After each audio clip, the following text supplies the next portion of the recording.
വന്യജീവി പ്രതിരോധത്തിൽ വഴികാട്ടി. വനമേഖലയോട് ചേർന്ന് ഉയർന്ന ജനസാന്ദ്രതയുള്ള നാടുകൂടിയാണ് കേരളം. കാടിന്റെ മക്കളുടെ ഈ ആവാസഭൂമിയിൽ പല കാരണങ്ങളാൽ വന്യജീവികളുടെ സാന്നിധ്യവും വർദ്ധിക്കുകയാണ്.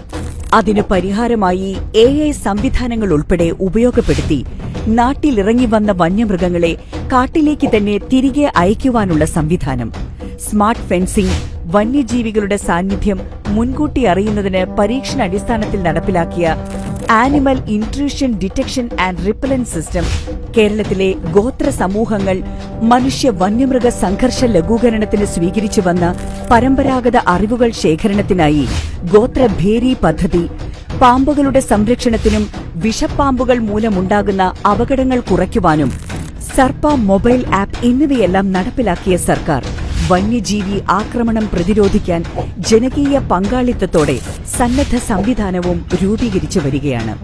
28 വനമേഖലകളിൽ രാവും പകലും സജീവമായി പ്രവർത്തിക്കുന്ന ഈ പ്രത്യേക സ്ക്വാഡുകൾ വരെ രൂപീകരിച്ചും മനുഷ്യ വന്യജീവി സംഘർഷം ലഘൂകരിക്കാൻ പദ്ധതികൾ നടപ്പിലാക്കുന്ന സർക്കാർ അതിർത്തി മേഖലയിൽ മനുഷ്യരുടെ ജീവനും സ്വത്തിനും സംരക്ഷണം ഉറപ്പാക്കുകയാണ്.